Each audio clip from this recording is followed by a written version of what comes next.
Break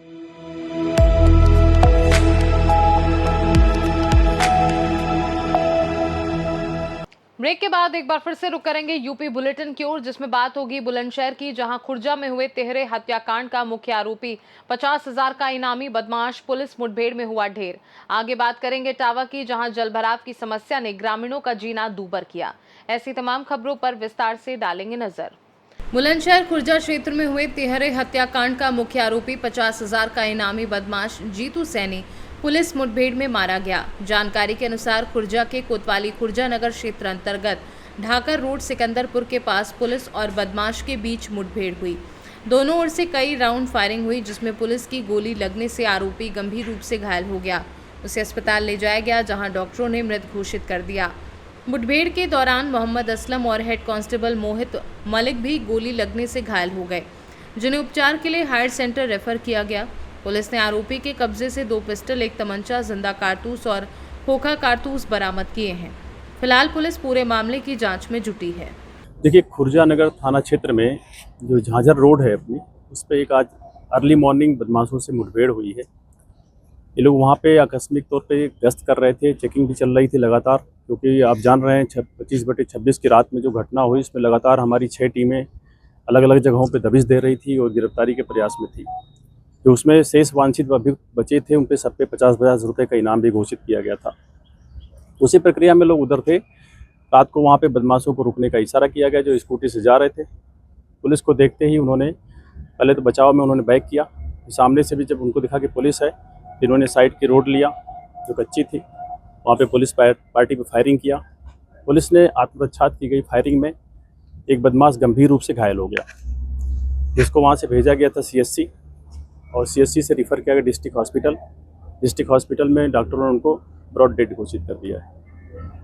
अभी जानकारी मिली है कि उसका नाम जीतू सैनी है, जिसे 50,000 रुपये का इनाम घोषित था, और वो 25/26 की रात्रि में जो खुर्जा नगर में ट्रिपल मर्डर हुआ था, उसमें वांछित भी था। इस घटना में एक बदमाश और था जो वहाँ से मौके से भाग गया था, जिसकी लगातार कॉम्बिंग और तलाश चल रही है। इस घटना में जो और शेष वांछित लोग हैं, उनके लिए भी लगातार दबिशें चल रही हैं। इसमें 2 पुलिसकर्मी, जो हमारे इंस्पेक्टर असलम और एक हेड कांस्टेबल मोहित, इनको भी बांह में गोली लगी है, घायल हुए हैं, जिनको यहाँ से प्राथमिक उपचार के बाद डिस्ट्रिक्ट हॉस्पिटल भेजा गया है। 2 लोगों को बुलेट प्रूफ जैकेट में भी गोली लगी है, वो रामफल और कपिल के जो वहाँ पे मौके पे थे। ये अभी हम इस पर डिटेल ले रहे हैं। मौके पे काफ़ी खोखा कारतूस और जिंदा कारतूस भी मिला है। वहाँ पे एक स्कूटी भी पड़ी हुई है, और पिस्टल 32 बोर की मिली है, जो वहाँ बदमाश के पास से थी। हमारी फील्ड इवेंट साक्ष्य संकलन की कार्रवाई कर रही है वहाँ पे, और जैसे डिटेल मिलता है हम आपको अवगत कराएंगे। अभी उस घटना में शेष बचे अभियुक्तों की लगातार हमारी तलाश चल रही है, गिरफ्तारी का प्रयास चल रहा है, और हम शीघ्र ही इस घटना से संबंधित जितनी भी वैधानिक कार्रवाइयाँ कंप्लीट करेंगे। बुलंदशहर से सी न्यूज़ संवाददाता उमेश गुप्ता की रिपोर्ट। इटावा जनपद के महेवा ब्लॉक से इस वक्त की बड़ी खबर आ रही है, जहां विकास के बड़े बड़े दावों की पहली ही बारिश ने हवा निकाल दी है। हम बात कर रहे हैं ग्राम पंचायत अहेरीपुर की, जहां जलभराव की समस्या ने ग्रामीणों का जीना दूभर कर दिया है। ये तस्वीरें किसी तालाब या नदी की नहीं, बल्कि इटावा के अहेरीपुर गाँव की गलियों की हैं। महज एक हल्की सी बारिश हुई और पूरा गाँव जलमग्न हो गया। ग्राम पंचायत में कागजों पर तो विकास की गंगा बह रही है, लेकिन ज़मीनी हकीकत इन बदहाल रास्तों में छुपी है। हर तरफ पानी और कीचड़ की वजह से लोगों का घर से निकलना भी मुश्किल हो गया है। अहेरीपुर की ग्राम प्रधान संगीता वर्मा है, लेकिन गांव के गलियारों में चर्चा कुछ और ही है। ग्रामीणों का साफ कहना है कि पंचायत की असली कमान सपा नेता अखिलेश वर्मा के हाथों में है। ग्रामीणों ने अब आर पार की लड़ाई का मन बना लिया है। उनकी मांग है कि इस जलभराव का स्थायी समाधान हो और पंचायत के विकास कार्यों की निष्पक्ष जांच की जाए। इटावा से सी न्यूज़ संवाददाता सित यादव की रिपोर्ट। फर्रुखाबाद में भारतीय किसान यूनियन टिकैत के राष्ट्रीय उपाध्यक्ष प्रभाकांत मिश्रा को किसानों की समस्याओं को लेकर प्रधानमंत्री से मिलने हरदोई जाते समय जिला प्रशासन द्वारा हाउस अरेस्ट कर लिया गया। इसकी जानकारी मिलते ही उप जिलाधिकारी उनके आवास पहुंचे और प्रधानमंत्री व जिलाधिकारी को संबोधित ज्ञापन प्राप्त किया। इस दौरान प्रभाकांत मिश्रा ने आरोप लगाया कि सरकार किसानों की समस्याओं की अनदेखी कर रही है और योजनाओं का लाभ पूरी तरह किसानों तक नहीं पहुँचा पा रही। उन्होंने ये भी कहा कि लिंक रोड परियोजना के तहत अधिग्रहित भूमि का मुआवजा पहले सर्किट रेट से 4 गुना देने का आश्वासन दिया गया था, लेकिन अब कदम दर पर जमीन ली जा रही है, जिससे किसान असंतुष्ट हैं। उन्होंने चेतावनी दी कि यदि मांगे पूरी नहीं हुई तो 11 मई से जिला मुख्यालय पर अनिश्चितकालीन धरना प्रदर्शन शुरू किया जाएगा। क्या नाम है आपका? हमारा नाम प्रभाकर मिश्र और भारतीय किसान महात्मा टिकैत राष्ट्रीय उपाध्यक्ष। किस बात को लेकर आज आप लोग यहाँ पे आज किसानों रैली की लेकर निकल मांगों को रहे हैं? लेके किसानों की आवाज़ को सुनाने के लिए माननीय प्रधानमंत्री से हरदोई के लिए जा रहे थे। मुझे रात से ही नज़रबंद किया गया कि किसानों की आवाज़ को ये उठा ना सकें। किसानों की आवाज़ को दबाए रखने के लिए सरकार ने झाड़ छीन रखी है कि किसान अपनी बात हमसे न पहुंचा पाए। हमेशा ये सरकार ने झूठ ही बोला किसानों के तरफ, तो इसी को छिपाने के लिए कि हम सतता एक किसान हमसे कह गया कि ज़िले के क्या हालात हैं, यहाँ के अधिकारी बैठे क्या कर रहे हैं, क्या किसानों की सुविधा क्या है, ये किसान सब अपने ज्ञापन के माध्यम से प्रधानमंत्री से कहने के लिए जा रहा था, यही रोक रखा। कितनी सूत्री मांगे हैं आपकी? ये हमारे 7 सूत्री मांग पत्र है जो प्रधानमंत्री के लिए है। जो एक तो लिंक एक्सप्रेस जो किसानों की ज़मीनें जा रही उसको लेके किसान ज्ञापन के माध्यम से प्रधानमंत्री से कहना चाहता था कि ये सर्किट रेट किसानों का बढ़ाया जाए, जो किसानों के आंसू पूछ सकें। और दूसरा, ये मकान जो जा रहे हैं, कट बनाया जा रहा, घूम करके कट बनाया जा रहा है लिंक एक्सप्रेस का, ये कट सीधा होना चाहिए जो किसानों की ज़मीनें कम जाएं। आज सुबह से ही आप अपने ही घर में क्या कह रहे हैं, क्या मामला क्या है कि आपको बाहर नहीं जाने दिया जा रहा है? ये इसलिए बाहर नहीं दिया जाने दिया कि असलियत को हम यहाँ के शेख फरुखाबाद किसान उजागर करेगा प्रधानमंत्री।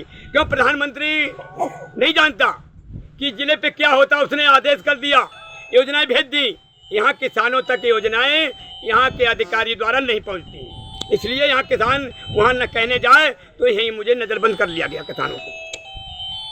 जो फरुखाबाद में लिंक एक्सप्रेस से निकल रहा है, क्या उनमें किसानों की क्या ज़मीनें कितनी जा रही हैं? क्या उनका सर्किट रेट नहीं मिल पा रहा है? क्या है? नहीं, बिल्कुल नहीं मिल पा रहा सर्किट रेट।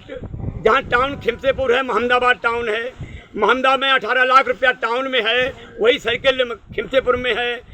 और ये नीम करोड़ी में बाबा जी का धाम है, वहाँ भी सर्किट रेट बनना चाहिए, नीम करोड़ी में बनना चाहिए। नीम करोड़ी में घुमा करके कर दे रहे, उसको कर नहीं देना चाहिए। ज़मीनें बहुत जा रही, सीधा कर देते अगर देना ही है तो। ये किसान अपनी खेती को नहीं देना चाहता। अगर सरकार लेना चाहती है तो सर्किट रेट किसानों को दे दे ताकि किसान जिंदा रह सके। सर्किट रेट आप कितना चाह रहे हैं? हम सर्किट रेट चाह रहे हैं जो मोहम्मदाबाद में 18 लाख रुपया है टाउन में, वही खिमसेपुर सर्किट में हो जाए। सरकार कितना दे रही है? सरकार तो 2,80,000 दे रही, उसका दुगुना चौगुना देना कह रही है। अगर 18 लाख होगा तो चौगुना सरकार हमें किसानों का आंसू पूछ जाएगा। अगर आपको लोगों को यहाँ से नहीं जाने दे, फिर आगे के लिए आप क्या रणनीति रहेगी? हम रणनीति बनाएंगे, रणनीति अब सलाह में बनाएंगे। नहीं जाने दिया गया तो हम रणनीति बना करके, ये सब पदाधिकारी हमारे खड़े हैं, जिलाध्यक्ष भी खड़े हैं, युवा जिलाध्यक्ष भी खड़े, सारे पदाधिकारी जिले खड़े हैं। हम रणनीति बनाएंगे कि आगे की रणनीति क्या करें। और नहीं तो 11 तारीख मैंने घोषित कर रखी, हम धरने में बैठेंगे और इनको प्रशासन को बाध्य कर दें कि हमारी आवाज़ प्रधानमंत्री तक पहुंचे और मुख्यमंत्री तक पहुंचे। ठीक है। फरुखाबाद से सीनू संवाददाता आदेश कुमार शर्मा की रिपोर्ट। थाना मऊ रानीपुर पुलिस द्वारा सार्वजनिक स्थान पर पर्ची सट्टा खेलते हुए 5 अभियुक्तों को गिरफ्तार किया गया है। वरिष्ठ पुलिस अधीक्षक झांसी के कुशल निर्देशन में पुलिस अधीक्षक ग्रामीण एवं क्षेत्राधिकारी मऊ रानीपुर के निकट पर्यवेक्षण में थाना मऊ रानीपुर पुलिस द्वारा अपराध एवं अपराधियों के विरुद्ध चलाए जा रहे अभियान के तहत ये कार्यवाही की गई। गिरफ्तार अभियुक्तों के कब्जे से मालफड़ में 3,000 रुपये नकद, 1 लावा कंपनी का कीपैड मोबाइल फोन, 3 रजिस्टर, 2 लाल पेन तथा जमा तलाशी में 2500 रुपये बरामद किए गए। झांसी से सीनू संवाददाता चंदू रायन की रिपोर्ट। खबर झांसी से है, जहां किसान बाजार के पास बैंकर्स कॉलोनी स्थित एक टायर गोदाम में भीषण आग लग गई। आग इतनी विकराल थी कि देखते ही देखते पूरे इलाके में अफरा तफरी मच गई। टायरों में आग लगने के कारण काले धुएं का गुबार आसमान में दूर दूर तक दिखाई दिया, जिससे आसपास के लोगों में दहशत का माहौल बन गया। मौके पर दमकल विभाग की कई गाड़ियां पहुंच चुकी हैं और आग पर काबू पाने के लिए लगातार प्रयास जारी है। प्रारंभिक जानकारी के अनुसार आग लगने का कारण अभी स्पष्ट नहीं हो पाया है। हालांकि शॉर्ट सर्किट की आशंका जताई जा रही है। स्थानीय लोगों के मुताबिक आग इतनी तेजी से फैली कि किसी को संभलने का मौका नहीं मिला। फिलहाल किसी के हताहत होने की सूचना नहीं है, लेकिन लाखों रुपए के नुकसान की आशंका जताई जा रही है। भैया क्या नाम है आपका? राहुल साहू। यहाँ किस चीज का गोदाम है आपका? मेरी फर्म बीके एंटरप्राइज के नाम से। यहाँ पे एयरलाइंस की चिप्स वगैरह का काम होता है, इसके सुपर स्टॉकिस्ट हैं। उसमें पीछे टायर का गोदाम था, उसकी दीवार उसमें आग लगने की वजह से पूरी लॉ साइड आई है, तो उसकी वजह से सारा माल जल गया है। कितने का माल? लगभग अनुमानित मेरे हिसाब से 10 से 15 लाख रुपए के बीच में एस्टिमेट है। अच्छा, आप लोगों के पास गोदाम के लिए एनओसी थी? मेरे पास सर किराए की ये एक्चुअली प्रॉपर्टी जो है जितने साहू की है, मैं रेंट पे लिए था।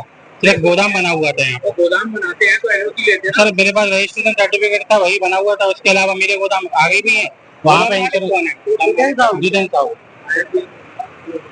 मोहम्मद इरशाद। इरशाद जी, आग कहाँ लगी आज? ये जितेंद्र साहू के गोदाम में लगी है। किस चीज का गोदाम है ये? ये किराए पे देते टायर वालों को। अच्छा, ये आसपास कोई मकान भी बने हैं? हाँ, काफी मकान बने, पूरी बस्ती है ये सर। अच्छा जी। तो आज ये आग लगी है तो कैसे? ये दूसरी बार आग लगी है। इससे 2 साल पहले इनके एक गोदाम में और आग लगी थी, तो 5 दिन बाद बुझी थी वो, जब भी काफी लोग परेशान हुए थे। अब ये दमंग लोग हैं तो आदमी कार्रवाई नहीं कर पाता है। क्या गाड़ी अंदर तक जा पाई वहाँ से? नहीं, पाइपलाइन गई वहाँ पे, गाड़ी नहीं जा पाएगी। सलमान अली, मैं यहाँ का निवासी हूँ। ठीक है भाई, यहाँ का निवासी हूँ।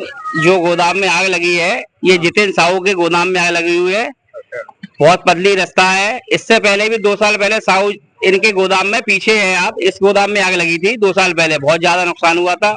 और ऐसे ही किराएदार रहते हैं, इनके साथ ना व्यवस्था रहती है किसी चीज की, बस किराएदार रख देते हैं। भाड़े से मतलब है ना, इधर कुछ भी होता रहे, उन्हें वो देखने नहीं जाना है। तो राजेंद्र साहू का खुद का गोदाम था? नहीं, ये जितेंद्र साहू का गोदाम है।